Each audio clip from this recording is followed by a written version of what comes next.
গরু মাংস খাচ্ছি খাচ্ছি না অনেকে গরু মাংস খাচ্ছে মানে হিন্দুরা তো খায় না নাকি মাংস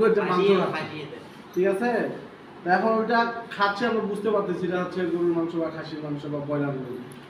আপনারা এমন একটা কাজ শিখতেছেন এই ওটাতে কিসের দাগ ম্যাগনেটিক কন্ডাক্টর কি ওটা কেন ব্যবহার করবো এগুলো জানেন না ম্যাগনেটিক কন্ডাক্টরটা আসলে কি বলেন তো সুইচিং ডিভাইস হ্যাঁ এগুলো সুইচিং ডিভাইসের মধ্যে যেটা কারেন্টকে কমাতে পারে আবার ম্যাগনেটিক কন্ডাক্টর সুইচিং ডিভাইস বন্ধ করা যায় বা চালু করা যায় অন করার জন্য ব্যবহার করা ম্যাগনেটিক কন্ডাক্টর হচ্ছে একটা ইলেকট্রোম্যাগনেটিক সুইচ কি সুইচ ইলেকট্রোম্যাগনেটিক সুইচ মানে ওখানে আমরা সাপ্লাই দেব ইলেকট্রিক্যাল সাপ্লাই দেব ওর ভিতরে একটা ম্যাগনেট সৃষ্টি হবে হ্যাঁ পরবর্তীতে কি হবে সেটা কাজ করবে তাই না আমি একটু মার্কার পেনটা নিয়ে আসি আমরা যদি ডোর স্টার শিখি তাহলে রিভার্স করার পারবো ডোর স্টার মানে ইন্ডাস্ট্রি যেগুলো কাজ সবগুলো পারবো বেস হচ্ছে এটাই আমাদের ইন্ডাস্ট্রিয়াল ওয়ার্ডিং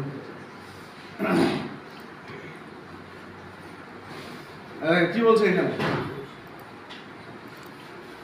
ডোর স্টারটা হচ্ছে ডাইরেক্ট অনলাইন স্টার তাই না লিখে নিতে হবে লিখছেন এগুলা দেখেছিল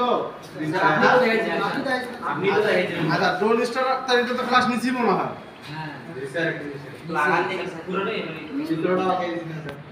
চিত্রটা আঁকে দিছি তাই না তাহলে এটা যদি পারেন তাহলে রিভার্স করার পারবেন লিখা আছে আচ্ছা তাহলে এখানে যে কোনটা কন্ট্রাক্টর কোনটা রিলে এইটা কি জানেন আপনারা ওভারলোড রিলে কোনটা হ্যাঁ দেখছি স্যার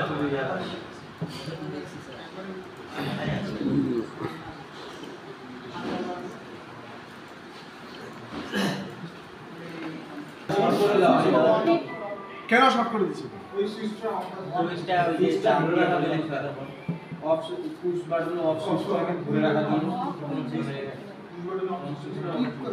মানে অন সুইচটাকে ধরে রাখার জন্য অফ মানে সুইচটা ধরে রাখবে কিভাবে ধরে রাখবে কারেন্টটা স্যার একটা ফ্লো করতে ওই দিক দিয়ে যাচ্ছে স্যার আমি মানে ক্লিয়ার আমি আপনারা মনে করতে আমাকে বুঝাচ্ছেন এটা কেন কাজটা করবে মনে করেন যে আমার লাইনটা এখান থেকে এখানে গেল এখানে কেন আসলো কিভাবে আসলো এবং এর কাজটা কি করে ধরে রাখবে সুইচটা দিলে স্যার আমাদের ম্যাগনেটিক কন্ডাক্টর চালু হবে স্যার শাক খাবে তারপর নিচে দুই জায়গায় সরে যাবে তখন আমাদের কারেন্টটা ফ্লো হয়ে যাবে তাহলে এইটা ম্যাগনেটিক কন্ডাক্টরে কি নিচেটা স্যার হ্যাঁ এনো স্যার এন্ড মানে কি নরমালি ওপেন যখন লাইন আসতেছে তখন কি হচ্ছে ক্লোজ হচ্ছে বিষয়টা কি ক্লিয়ার সবাই কিভাবে ক্লোজ হচ্ছে জি স্যার নাকি বুঝিয়ে দিব একটু বুঝিয়ে দেন ক্লিয়ার হন না আপনারা ক্লিয়ার স্যার মানে এটা আরো ক্লিয়ার হবে যেরকম ভাবে আচ্ছা